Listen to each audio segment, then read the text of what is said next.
Hi everyone, welcome to TRA Table Talks. I'm Andy and today we will be joined by TRA CEO founder Craig Allen to talk about TASA Standards and how it affects accounting firms that offshore staff. Hi Craig, Hi Andy, how you going? it's good to meet you today. Yeah, thank you. Nice to be here. Yeah, you look so good today. You're being way too nice. So thanks for your time and joining me today here at TRA Table Talks. Thank you. Yep. So before we dive deeper, and we dig into some technical stuffs, why don't you tell us a little bit something about yourself and what you do with TRA? Yep, be a pleasure. So with TRA, obviously it's something that we decided to set up a few years ago, and it's really to try and help accountants in the marketplace with offshoring. Always thought there was a bit of a niche there to be treated properly by a good offshore company. So that's why we set it up. And I guess my experience in the industry is really unique. I mean, I've been an accountant for 35 years in public practice. That's long enough, huh? It's way long enough. Yeah, I qualified in the late 80s, so it's a long time ago. And in that process, I guess we, built a really good accounting practice and employed really good offshore staff. So there's been a lot of learnings there. And it also crosses over into another space that I'm really passionate about, which is quality assurance standards in accounting practices. So I have a firm that does consulting work in the QA space, which is great. So we help a lot of accountants and probably helped over 500 firms. So it's a very unique position to be in. And that coupled with the changes that have come in with TASA, I think it's a really worthwhile thing to talk about. Yep. And I think this is the best time to talk about TASA right now. Oh, look, it's the main topic in the accounting world at the moment, and it does I agree. And it does have an impact on offshoring. So, yeah. So since that we are talking about TASA, it's TASA Standard Determination 2024, right? Could you tell us something more about it? Well, basically what it is, it's really to try and keep it simple. It's a standard that I guess builds on the Code of Professional Conduct that the three accounting bodies already have in place. So I don't see TASA as being anything scary if you're actually doing all the things that you should have been doing before. Yeah, it's like a full set of rules, right? Yeah, but obviously it can be hard. It's very hard for everyone to keep up to date. It's a difficult industry to be in. So TASA does cover and strengthen a whole lot of areas. Like, there's honesty and integrity and how we operate. Independence, confidentiality is really important. Competence, which is something that has a big impact on offshoring. And there's other responsibilities as well that also cross over into the quality assurance space. There's two quality standards that we're governed by, which is APES 320, which is a quality control standard. And there's another one, APES 325, which is risk management. And they're both mandatory standards that have to be followed by accountants. So TASA builds on that and strengthens the things that are in that standard already.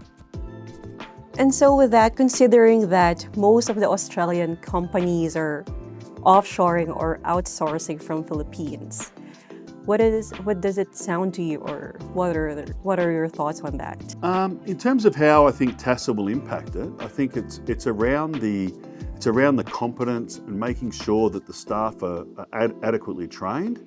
And I guess training doesn't just mean that they do some kind of a course that an offshoring company might ask them to do.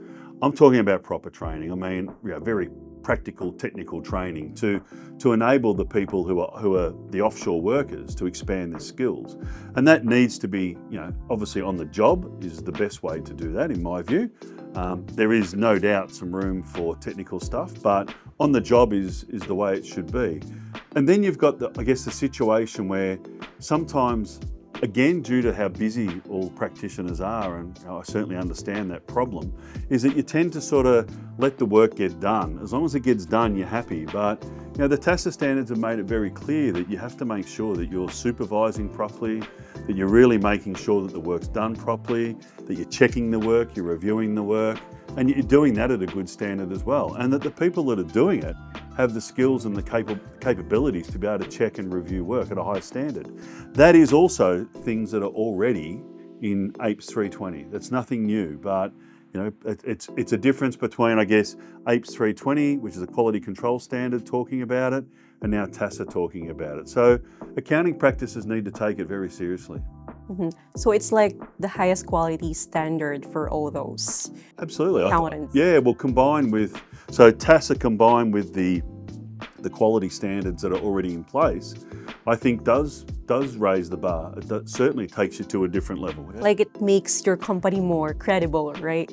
Well, certainly from a saleable perspective, if you're trying to sell to the clients that your work is of a high quality, then you should be following these standards.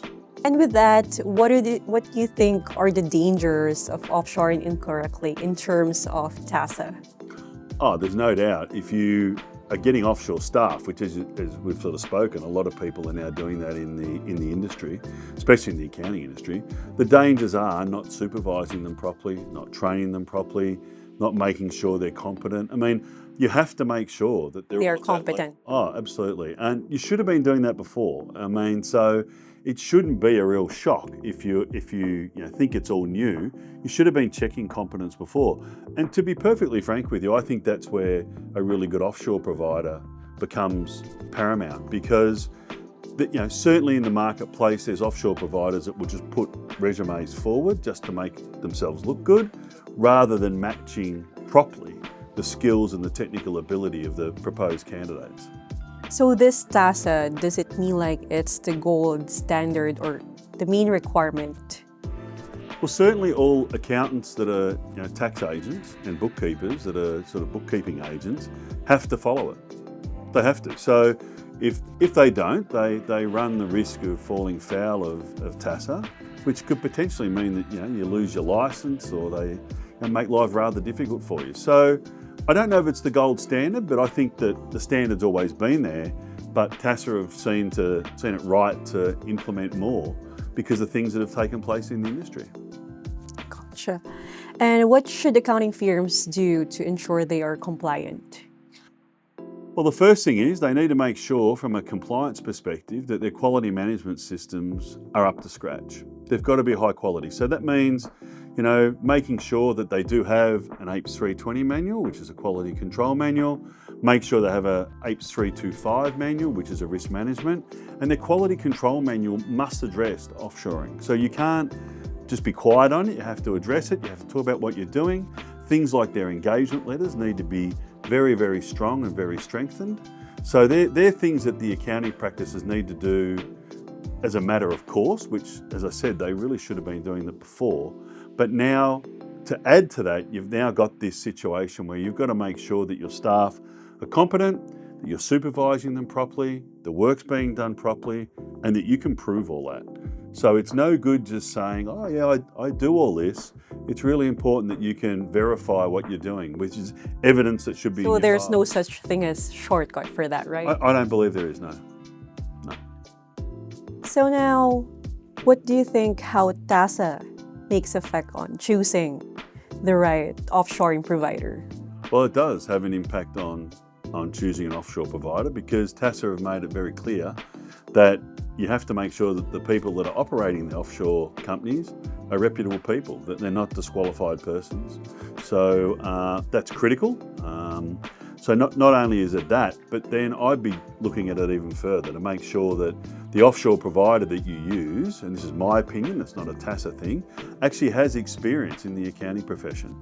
There's plenty of them that have no experience, and that's not saying that they don't do a great job, but I think the experience now becomes absolutely paramount, because if you've worked in the accounting industry and you've been in public practice properly, you do understand what people need to do, and you do understand what people are looking for. So from my perspective, that's where TRA stands out amongst the rest.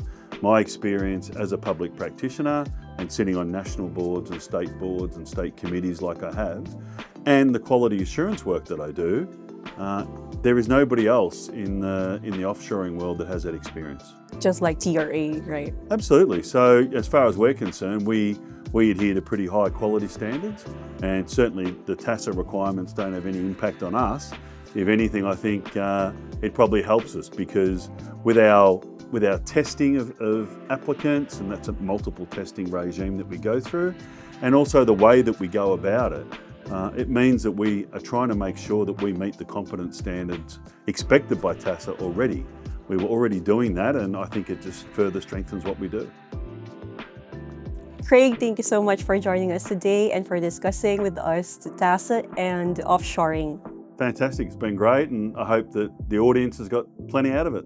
Yeah, thank you. That will Thank be you. all. Thank you, and see you on the next episode.